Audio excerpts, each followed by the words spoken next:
Hello friend, જય સ્વામિનારાયણ. સ્વાગત છે તમારું કાઠિયાવાડી કિચન વિથ મમ્મીમાં. આજે આપણે બનાવવાના છીએ બીટનો હલવો. ઠંડીમાં ખાવાની મજા આવે તેવો બીટનો હલવો બનાવવા માટે મેં અહીંયા 4 નંગ તાજા બીટ લીધા છે. બીટને અહીંયા મેં એકદમ સરસ રીતે ધોઈને કોરા કરી લીધા છે અને પછી તેની છાલ આપણે કાઢી લેવાની છે. તો આ બીટને આપણને ઠંડીની સિઝનમાં વધારે મળતા હોય છે. જનરલી આપણે બીટનો ઉપયોગ સલાડમાં કરતા હોઈએ છીએ. તો તમે પણ બીટમાંથી બીજી કઈ રેસીપી બનાવો છો તે મને કમેન્ટમાં જરૂરથી કહેજો. અને જો તમે આવો બીટનો હલવો બનાવ્યો હોય તો પણ કહેજો. અને જો ન બનાવ્યો હોય તો આ રીતે જરૂરથી બનાવજો.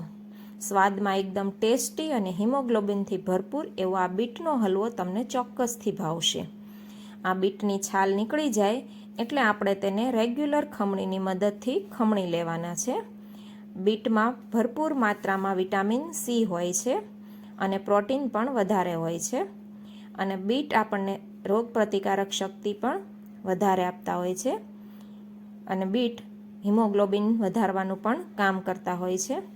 તો આ રીતે આપણું આ બીટ હવે ખમણાઈને રેડી છે. તો આ બધા જ બીટને આપણે આ રીતે ખમણી લઈશું. બધા બીટ ખમણાઈને રેડી થઈ ગયા છે. તો હવે આપણે એક કડાઈમાં 2 મોટી ચમચી જેટલું ઘી એડ કરીશું. ઘી ગરમ થાય એટલે આપણે તેમાં આપણું આ ખમણેલું બીટ એડ કરી દઈશું. બધું બીટ આપણે તેમાં એડ કરવાનું છે અને તેને 2 થી 3 મિનિટ માટે શેકી લેવાનું છે. તો અહીંયા આપણે જોઈએ છીએ કે બીટમાં પાણીનું પ્રમાણ ખૂબ હોય છે, એટલે ઘી સાથે બીટને આપણે 2 થી 3 મિનિટ માટે શેકવાનું છે, જેથી બીટમાં રહેલું પાણી અલગ થઈ જાય અને બળી જાય. આપણે જોઈ શકીએ છીએ કે બીટ બધા સરસ શેકાઈ ગયા છે અને ઘી સાથે બીટ શેકાવાની સ્મેલ પણ સરસ આવે છે. તો હવે આપણે અહીંયા જેટલા બીટ લીધા હોય તેટલું દૂધ એડ કરીશું. અહીંયા મેં 500 ગ્રામ બીટ લીધા છે, તો તેની સામે 500 ગ્રામ ગોલ્ડની દૂધની બોટલનું દૂધ લીધું છે અને તે દૂધને આપણે હવે તેમાં એડ કરીશું. જો દૂધ આપણે ઓછું લેવું હોય તો આપણે ઓછા દૂધ સાથે પણ આ હલવાને બનાવી શકીએ છીએ. બધું દૂધ એડ થઈ જાય એટલે આપણે દૂધ અને બીટને બરાબર મિક્સ કરી લઈશું અને ગેસની ફાસ્ટ ફ્લેમ પર થોડીવાર માટે સતત હલાવતા રહીશું. હવે આપણે જોઈ શકીએ છીએ કે દૂધ અને બીટ બરાબર મિક્સ થઈ ગયા છે અને દૂધ પણ થોડું બળી ગયું છે.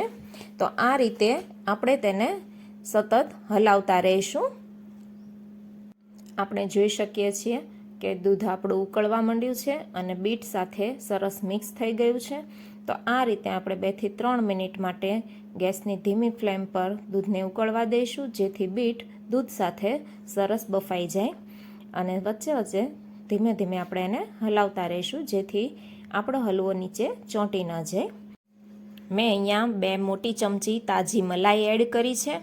મલાઈ આપણે અહીંયા ઓપ્શનલ છે, જો એડ કરવી હોય તો કરવાની, નહીં તો મલાઈની જગ્યાએ આપણે તેમાં મિલ્ક પાવડરનો પણ ઉપયોગ કરી શકીએ છીએ. જો મલાઈ અને મિલ્ક પાવડર બેમાંથી એકેય આપણે યુઝ ના કરવા હોય તો આપણે તેમાં મીઠો કે મોળો માવો પણ લઈ શકીએ છીએ. હવે આપણે આ રીતે થોડી થોડી વારે ચમચાની મદદથી હલાવતા રહીશું, જેથી હલવો તળિયે બિલકુલ ના ચોંટે. અને હવે હલવાને થતાં લગભગ 6 થી 7 મિનિટ જેટલો સમય થઈ ગયો છે. તો હવે આપણે તેમાં મીઠાશ માટે અડધી વાટકી જેટલી ખાંડ એડ કરીશું. મેં અહીંયા સાકર લીધી છે. હવે આપણે તેને ધીમા ગેસ પર હલાવતા રહીશું. આપણે જોઈ શકીએ છીએ કે બધું જ દૂધ બીટમાં ઓબ્ઝર્વ થઈ ગયું છે અને બીટ પણ બરાબર બફાઈ ગયા છે. તો હવે આપણે તેમાં ફ્લેવર માટે 3 થી 4 નંગ એલચીનો પાવડર એડ કરીશું. આપણે જોઈ શકીએ છીએ કે હવે બધું જ દૂધ બળી ગયું છે અને હલવો લગભગ બનવા આવી ગયો છે. તો હવે આપણે તેમાં કટ કરેલું ડ્રાયફ્રૂટ એડ કરીશું. અહીંયા મેં કાજુ અને બદામ લીધા છે. તમે તેમાં પિસ્તા કે તમારા ભાવતા ડ્રાયફ્રૂટ એડ કરી શકો છો. હલવા સાથે ડ્રાયફ્રૂટને આપણે બરાબર મિક્સ કરી લઈશું.